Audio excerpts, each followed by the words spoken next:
Coming up on today's Locked On Senators, newly acquired Vladimir Tarasenko has spoken to the media and he offered a few gems. And we spoke to another SensCentral Citizen. Today, it's Patrick Desroches. He's in Winnipeg, Ross's neck of the woods. He tells us all about his earliest memories as a Sens fan. Plus, are they upgrading the CTC? Finally, no hot water, but we'll tell you what is coming next season. This is the Locked On Senators podcast. It's your team every day.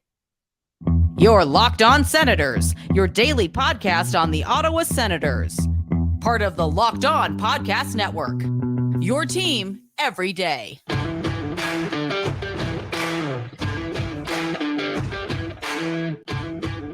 I'm Jake Sanderson, and you're listening to Locked On Senators podcast. I'm Tim Stützle, and you're listening to the Locked On Senators podcast.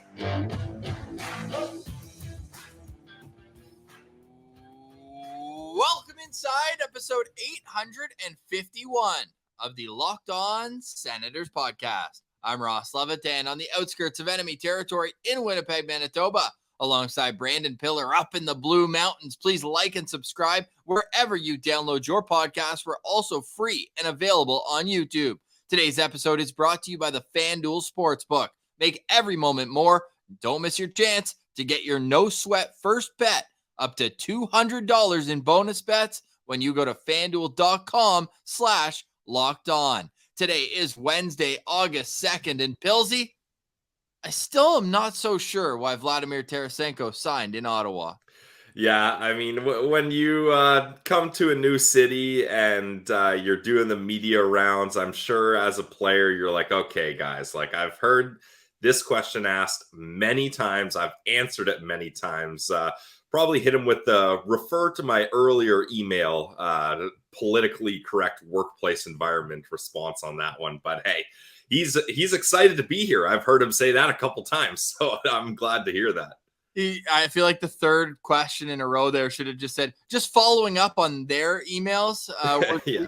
We just need to check in, circle back here, and get some more information. But no, all jokes aside, Vladimir Tarasenko did offer a few gems, and we'll get to those. But I noticed that right away as well, Pilsy. It's just a natural excitement that he has coming to Canada, it feels like, which is so rare these days for NHL players to want to play north of the border. He says he's excited to see the market, says he hates crowded places. So, he picked Ottawa over Toronto, even if that was an option. So great to see that. And just with Ottawa as a whole, I think it's going to be a great fit for him. And I don't think he's going to be scared of the winters, though, either, Pilsy. I did some quick research on Yaroslavl in Russia, and that is pretty much Siberia. So I think he'll be okay in the minus 30. Yeah, absolutely. And yeah, if he doesn't like crowded places, going from playing with the New York Rangers to Ottawa is going to be a refreshing change for him and his family. Yeah, it certainly will. And we've already spent so much time discussing just exactly what he's going to do on the ice. And I shouldn't say Siberia because I think that's way east, but it's very... My Russian geography isn't great, Ross, so you had me convinced. No, it's north, though. It's north of Moscow, all right? But all jokes aside, with Vladimir Tarasenko, you're getting a sniper. You're getting a guy who I think I've convinced myself, and he played in Siberia. I knew there was a connection there. There we go. Played in Siberia, Novosibirsk. But he's gonna play on that top line. I've decided. I've come around, Pilsy. I'm with you. He's gonna play with Timmy and Brady up there. It just makes so much sense because that's honestly, I know I said I didn't really have the perfect fit for him before, but I'm convinced that's a perfect fit. You get Tim Stützle, a playmaker that is so creative and so skilled that can just set up Tarasenko. Then Tarasenko, a pure sniper, a multi 30 goal scorer. And then you got Brady Tkachuk that's going to be in front of the net, screening the goalies, getting tips, rebounds, deflections, and all that. It's honestly the trio of them. I feel like that's going to be the best meshed line on this team. How fun is it that Claude Giroux's become like the pitch man for the Ottawa Senators? Vladimir Tarasenko noted he spoke with the captain, which kind of makes sense. Yep. But Claude Giroux as well. And I mean, Giroux, Zach McEwen credited him as a guy who was trying to get him in. Yeah, huge. Signed a 3-year deal. Can't pay him any less either. on a one-way. But hey, all that aside, like even like with the defenseman coming in, Dorian told Giroux, like, hey, we're gonna get you a defenseman. Like, I just love how they're just catering to Claude Giroux, and man, he produced enough that I think he's deserving of this kind of, you know, pedestal that he should be almost like, you know, player coach type thing. We got the Slapshot crew out. Well, I mean, Drew just brings that credibility to this group. Not that Brady, Timmy, Thomas Chabot, not that those guys didn't, but they don't have the cachet. They don't have the experience and long tenured respect around the league like Claude Giroux does. And Claude's one of those guys where, you know, he doesn't really ham it up. He doesn't really over exaggerate. Like if he says something, you can take that at face value and he's being genuine. So I think that's why he's one of those guys where, sure, if you're a new player coming in, you can talk to Brady, you can talk to Timmy, and they're going to be young guys. They're going to be excited. That's all well and good. But you probably want to hear from a guy that's been there, done that, been through the ups and downs of the business industry that is the NHL at the end of the day. And Claude Giroux is one of those guys. So if you get an opinion from him, you can probably take it pretty literally, and you can hear what things are actually like. And probably for more of that age group, right? Young family. Tarasenko made note. He probably said more times than the media asked him the same question that he loves his family. He's made that very clear. Family guy. Family guy. That's what you want to see in terms of, you know, where he fits into this group. You want him to come in very confident about who he is, which I think is a no-brainer. And he mentioned like those injuries, they're behind him. I don't think that's something that should be, you know, a dock against him before he even steps foot on the ice. This guy was one of the most durable players in the league for the first 10 years of his career. He's gone through it a little bit. It's definitely not a lack of effort or training, I'd imagine. I think it's just, you know, freak accidents. Hockey's a random game. Things happen on the ice. And I'm just excited. I mean, the guy's nickname is Tank, for crying out loud. I think he'll be all right getting in the mix. So I can't wait to see it. And, you know, just seeing him speak to the media, and he's got a little bit of Zoob in him too. Like it seems like he's pretty shy, at least in English, not his first language, even though he's been in North America for now over 10 years. I'm excited to see how he fits in the team. And I feel like we're going to get some good content out of him this year. I thought his English was excellent. Like it didn't really seem like it was like a second language or like a struggle for him. No, not that, but just kind of, he seems reserved. He's not like Igor where he's just bursting with personality and he's going to give you, you know, 5-minute answers to a question, right? Seems like it was very businesslike. Yeah, that's definitely fair. I mean, hey, he's here to do business. And as far as the injuries goes, like, look, I mean, half this team has shoulder injuries. So if we're going to start kind of docking guys for that, we're going to have to spend a lot of time. And the other injury he had last year, he broke his hand blocking a shot. Like I'm not about to kind of put that against a guy at all. So I'm the injury conversation around Tarasenko is not something I'm incredibly concerned about.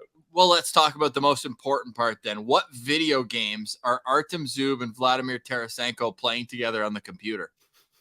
I feel like when he said computer games, he more meant like video games like Xbox or PlayStation, but I don't know. Maybe they're... This was perfect. Hey, yeah, maybe that's just that's how they call video games, but it could be a computer game. I don't know. That'd be awesome. No, I want people to write in the comments what computer games are even out there anymore. Because, like, are they playing, like, I don't even know a computer game, I don't think. Like RuneScape? Is that what we're talking about here? I was going to say The Sims, but I don't think that's a multiplayer game. No, yeah, you could go online and play The Sims with your friends. Really? Classic. Oh, yeah. That's classic. All right. Well, that was his answer to the question of, do you know any of the Senators from Roller Coaster Tycoon, maybe? Let's go. Yeah. Hey, they're just building an absolute monopoly. Funny enough, Vladimir Tarasenko was at Disney World just the other day, so maybe he was getting some ideas for his. There we go. Hey, can't wait to see Vladimir Tarasenko on the ice at the CTC. And if you're going to the CTC this year, you might notice a few things have changed. We'll let you know what those are a little bit later on in the show. But coming up next, we've got our SensCentral Citizen, one of our favorite segments of the week. So let's get to that now. You're listening to Locked On Senators.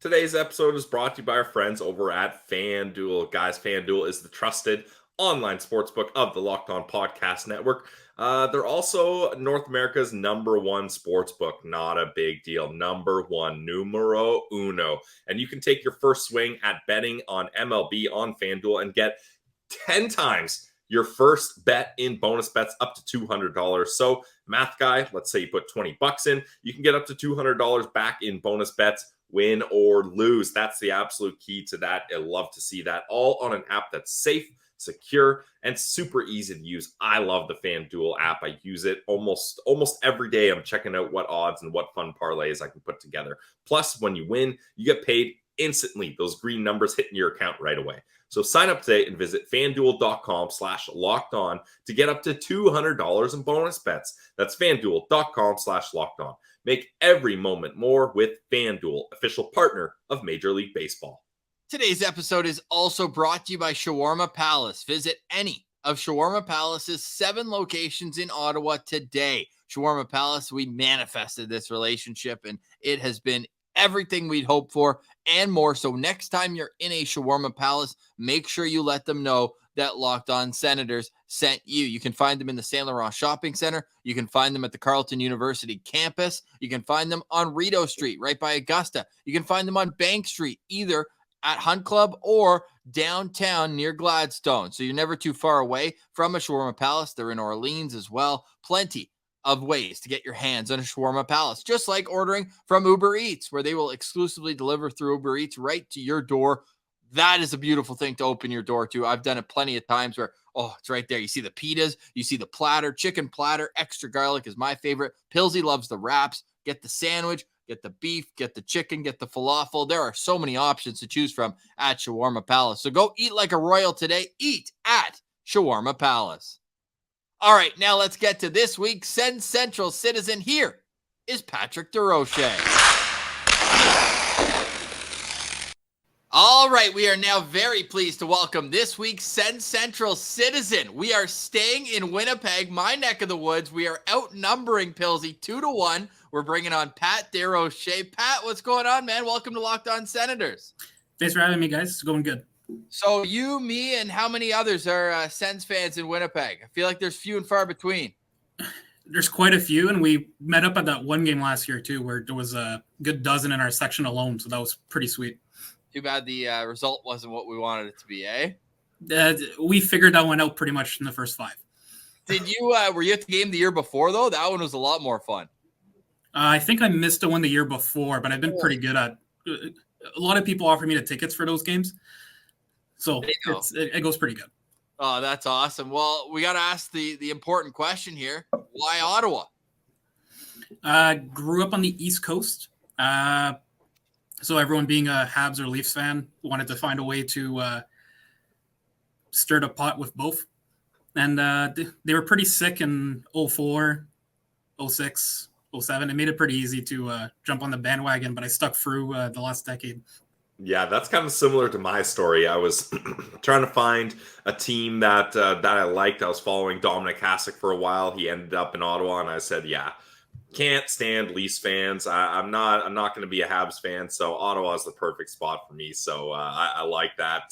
So what are some of your first memories as a Sens fan? Because like you mentioned, that's a good time to hop on the bandwagon. It's seeing Chara replays of McCabe getting tossed around, Chris Neil throwing people for boards, Havlat ripping 1-tees. Yep. I don't know, lots of things to choose from. It was just good times, and I 07 was pretty much right away too. So that kind of a lot of fun, good times. When you think back on the 2007 playoff run, if I were to omit the Daniel Alfredsson goal that put them to the Stanley Cup Finals, is there another moment from that run that you either research on YouTube every once in a while when you need to pick me up, or that really stands out? No, I don't know. Just the whole team was just clicking. It's Ray Emery coming in, just a swagger there. No one knew if he was going to be good Ray Emery or a bit of head case Ray Emery. Game to game, Heatley was dominant. Spezza just hoping he doesn't do too many blind drop passes at the blue line. I don't know, it was a good run. Just cheered him on the whole way through. Were you able to get to many live viewings of games when you were back out east, or? No, so Dad's military, moved around a couple of times. I actually lived in Ottawa in that summer run. Yeah. That's the summer I moved to Ottawa, so that was kind of fun to be in the city for that time. But then afterwards, I don't know. I was still in high school, teenager at the time, so it didn't get to too many games because we lived in Orleans. Yeah, that's a decent commute, eh? You may as well be commuting from Winnipeg to connect. Yeah, been to a lot more games in Winnipeg than I have when I spent my days in only 3 years in Ottawa. What's the biggest memory you have from going to the games in Winnipeg when they play Ottawa? We typically did pretty good. Like I think my memory of them playing here is that we typically win. The one last year was bad, but I feel like if we were to look back in the records, we're for sure over 500. Because I think obviously my first time was last year. Actually, Pilsy and I went boots on the ground for the first time. That preseason game where Ridley Gregg went between his legs, backhand upstairs, was unbelievable goal. But the memory I had before moving to Winnipeg was Mark Stone getting absolutely demolished by Dustin Buffalo. Were you in the building for that one? Yeah. You could do that in the 300s, eh? I was, thankfully I had better season of 300s for that game, but you could feel it. Like the seats shook. It was bad. That might be one of the biggest hits ever. Like, especially that view of the guy sitting at the glass, his phone video of it. Oh my God. I don't think I've seen that. Oh, you gotta see it. Yeah, you gotta see the fan view of it. I didn't know there was a fan view either. I'm the same with Ross there. I didn't see that. I'll try to find it. I'll post it. Or I don't know if I want to look it up on the tube. Yeah, I'll send it to you guys. Now, Patrick, yesterday we did one of a new segment where we're doing little drafts and here or there, and we talked about who the best free agent signings are in Ottawa Senators history. Now, that being said, who would be number one on your list? Because we got contentious at the top. It seems like depends which way you look at it. Is it how big they were when they signed or the impact they made in Ottawa? But, of course, it's kind of topical with Vladimir Tarasenko coming in, with Eunice Korpisalo coming in, Claude Giroux last year. So Ottawa seems to be able to attract some free agents, which hasn't been the case for feels like a decade. Is there one where maybe I'll pose it to you like this? Who got you the most excited when you learned that that player had signed in Ottawa? Giroux got me the most excited.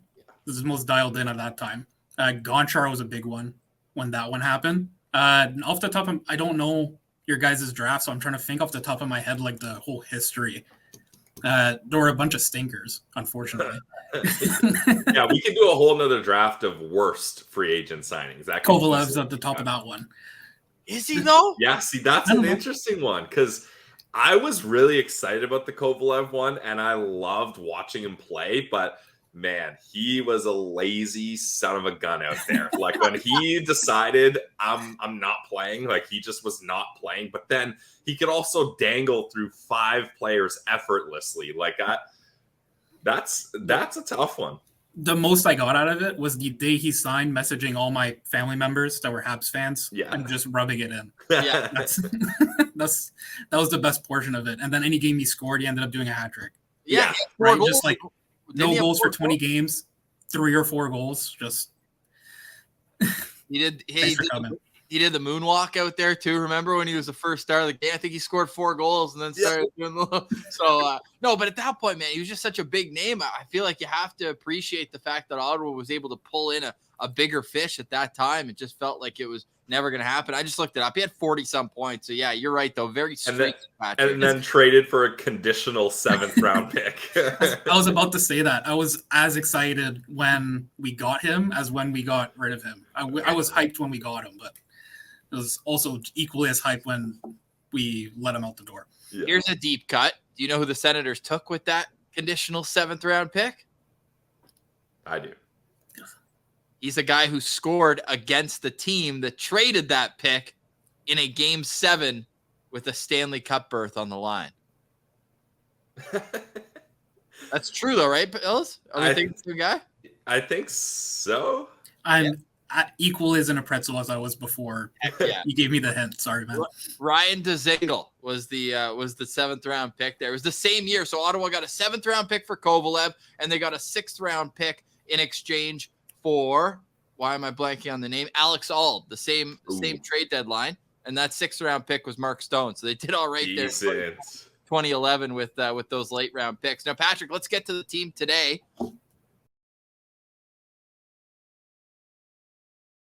Hope you're enjoying our conversation with Patrick. We'll get right back to it. But first, a word from our friends at the GLEBE Central Pub. Yes, I love the GLEBE Central Pub. There's always something happening there. And Ross, I'm on their website right now looking at the menu, and it looks like a new menu. First off, I'll give them that. At least on the website, it looks new. And they got some great options. The one I'm circling right here, waffle fry nachos. That sounds delicious. You get cheddar cheese, you get buffalo and ranch sauce, bacon, chicken, pulled pork. That sounds delicious. That's what I'm getting next time I'm at the GCP. And what I love is their interactive events, whether it's trivia night. I'm always a big fan of that. Even just having a dartboard in the bar is just such a sweet, like, hey, you had a couple drinks, I had a couple drinks, so let's just throw some darts and see who gets it closer to the bullseye. And, you know, anything you can keep score with, I'm all in. So we're going to be able to do that at the GLEBE Central Pub. We also have live music, which is always fun at the GLEBE Central Pub. There's always something going on. So make sure you're following them on social media, GLEBE Central Pub, and stay tuned. It's almost hockey season. Just over a month and a half away from the first shuttle that will leave the GLEBE Central Pub and take you to and from the CTC. So stay tuned for all that. But in the meantime, head over to 779 Bank Street and let them know that the Locked On Senators podcast sent you. It's the GLEBE Central Pub. You can find them right in the heart of the Glebe. All right, now back to our SensCentral Citizen. Here is Patrick Desroches.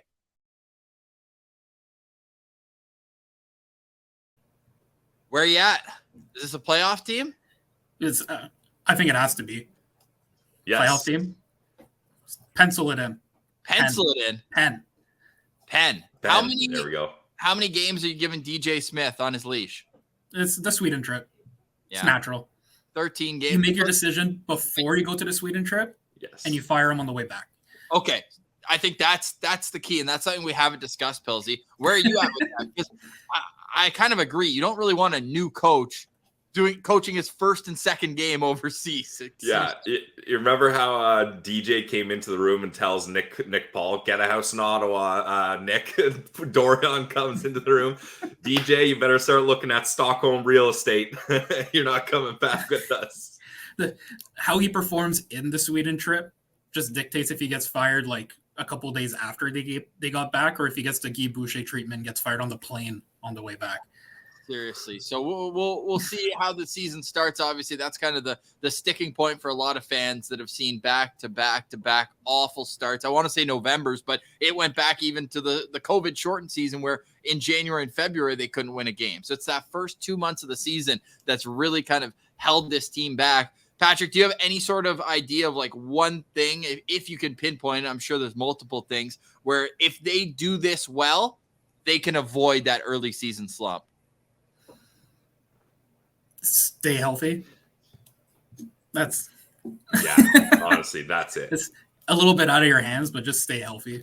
Like, I don't know. I have faith in Korpisalo and Forsberg tandem. They should give you the saves that you need. Nice. The D's great. We haven't had a D like this in forever. And then the forwards, I mean, even if one goes down, that's where Tarasenko's kind of nice. Is even if one of them goes down, you still have a stacked top six. And we're not too concerned about that.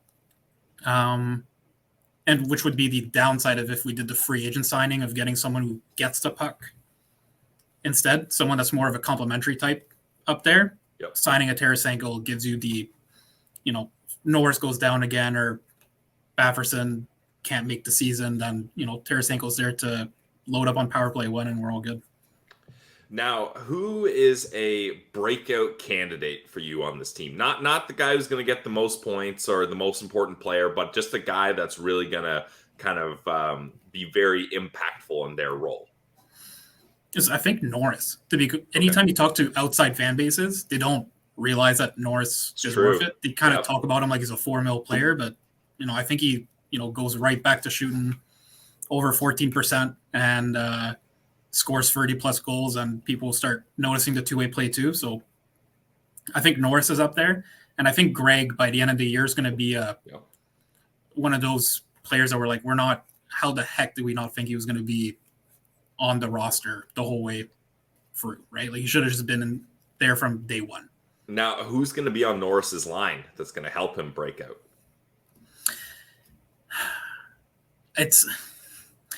I can see loading back up to the first year load up of Norris, Bavers, and Tkachuk. Okay. Or if we go with Tarasenko with Tkachuk and Stützle, then a combo of Baff and whoever else gets on there. Either if they want to go 3 lines deep or if they just want to go loading up with Kubalik up there too. Yep. I'm not sure how they want to split that up, but we'll see it. Yeah, tons of good options. That's the Isn't it refreshing to look at this and be like, hey, no matter how you put it, I can see positives here, rather than looking at lineups the last couple of years being like, do we have a first or second line, or we're just going to roll 4 third lines out here? I almost want the team to try to do the Pittsburgh of when they had Kessel on the roster. Just have one guy who can really drive the third line and really expose those third pairing Ds. You know, like, we don't want to put Giroux on the third line, but with the older legs, maybe we would try to preserve him, make sure he lasts a little longer, make sure he gets first. He's got to be ready for a deep playoff run, Pat, right? Exactly. So, you know, if we load up Pinto and Giroux, I mean, how do they not have an outstanding season, you know, picking off the third pairing Ds of other teams? Nice. So with the cap situation as it stands now, somebody's got to go. Are you willing to attach an asset to maybe a player who's less valuable to the team, or are you looking to make more of a hockey trade? It's hard to see a hockey trade without using one of the very big names on the team, and then I think you're playing around with the chemistry a little too much. I think you're better off attaching the asset. It sucks, right? Because we signed that contract, 14 months ago or whatever that was. But I think you just have to get rid of Joseph. Yeah. Wonder what you could get for him in a fourth. I'm going to keep going back to that. You're not getting Nick Paul. No, nobody who can does. No backsies. No, and by the way, everyone should be following. I'll say it going into this interview, but I'll say it again at Pat_Sumrocks, which is his name translated. I love that one. So you can go follow Patrick on Twitter there. Now, Patrick, final question for me. If you are DJ Smith going into next season, we already talked about the line combinations a little bit, but the power play. This has been a fun conversation. That how are you going to utilize the power play going into the first game? It's Shabbat, Tkachuk, Stützle, Baff, Tarasenko. Okay, that's different than what we've had, Ross. Norris on the second unit then is what with Giroux. Yeah, with Giroux. I mean, could be worse. Yeah, I think you have to appease Tarasenko a little bit to keep the dressing room a little healthy. And Baff's the only one I would think of subbing out. But he's led the league on power play points the last couple seasons, so I think you just can't take him off. And he's the only righty on that unit. Yeah. Like, I feel like you need some sort of a different look. You need at least one righty on both units. And so then the second unit, then you've got Norris. Who's your defenseman on that second unit then? Chikrin, Sandy. Yeah, nice. So both of them. Yeah. Okay, so Giroux, so you're just missing the net front guy then. I guess Pinto would probably be the best bet for that. Is Kubalik gonna sub in? Maybe he's a guy who comes in off. Lots of options. Good problems to have. Yeah, absolutely. Now, final question for me, Patrick. I notice you got a Sens jersey hanging out on your desk there. I like to ask citizens this: what's the next Sens jersey you're gonna buy? Stützle. What player? What color? Stützle. Okay, what color? Stützle, probably black. Yeah, as well. Home jersey, Stützle. I have, unfortunately, bad track record when it comes to jerseys. Let's hear it. So I was thinking back in the, Swedish King days of the Sens, and I'm like, I want to get a new jersey. Haven't had like one with a name on it. So I'm like, this is big moment. Want to make sure this is good. Carl only had 2 years left on his contract, had bad vibes, kind of turned out, and didn't know who else to get. So I'm like, who's a young player that's likely to stick around because he's not worth too much on his contract? So I got a Zibby jersey. And he got months later. So what can you do? So that's my Zibanejad Heritage O. Nice. Sick jersey to have, though, still. Yep. Imagine you and me on the Winnipeg ODRs next winter. You with your Zibanejad. I got my Jakob Silfverberg jersey, and we'll just tear it up out there. There you go. That's awesome, though. Is that the one Sens jersey you have right now? That and the Tkachuk. Tkachuk. Okay, so that's not all bad then. Yeah. So waited for him to lock in, though. Yeah. Yeah, you And learned. that's why I feel comfy with Stützle. He's going to be Yeah. there till, Yeah, you're like any Central sort of life. pitch deal, they're not safe. Yeah, exactly. Only locked in now. Awesome. Well, Patrick, really appreciate your time. Thank you for being a SensCentral citizen. And hey, Sens in Winnipeg early in this season, in the preseason, but this time at the end of preseason. So we won't get the tryout guys and the minor leaguers. It'll be as close to a real team as we can hope for. So I look forward to seeing you down at the Canada Life Center. And then throughout the season, we'll check in with you on Twitter at Pat_SomeRocks. Thank you for joining the show, man. Appreciate it. Thank you very much, guys. Thanks for having me on. Stick taps to Patrick for joining us. Really fun conversation, and nice to know I'm not alone here in Winnipeg as an Ottawa Senators fan. But we're already fired up, Pilsy, about getting back to the CTC. But before we talk about some upgrades that could be coming, I've got another elite poll alert, Pilsy. You know that this happens every once in a while, and when I do, I have to let everyone know exactly what I'm talking about. So after Vladimir Tarasenko did his media availability, I said, let's set the over-under at 30.5 goals. Ooh. And we've got 49.6% on the over and 50.4% on the under. Do you like that set, and where are you going? I'm surprised this is so close, Ross. And yeah, 49.6 and 50.4. I mean, that's pretty damn good as far as a fair poll goes. But 30.5 goals to me is low. Whoa. I smashed that over without even thinking about it. When I saw the 0 after the 3, I was like, oh yeah, over for sure. I think if he's healthy, there's no reason why he can't get over 30 goals. So I was very shocked at the amount of people, the majority, barely though, hitting the under on this one. Well, yeah, I believe on this show a couple days ago, you said 35. Yeah. So. Yeah, and Ross, I thought when you were going to bring up a poll, we were going to bring up our Ring of Honor results, but maybe you missed that. I don't remember where that went. No, don't recall, eh? Oh, something must have happened. I'm not That's sure. weird.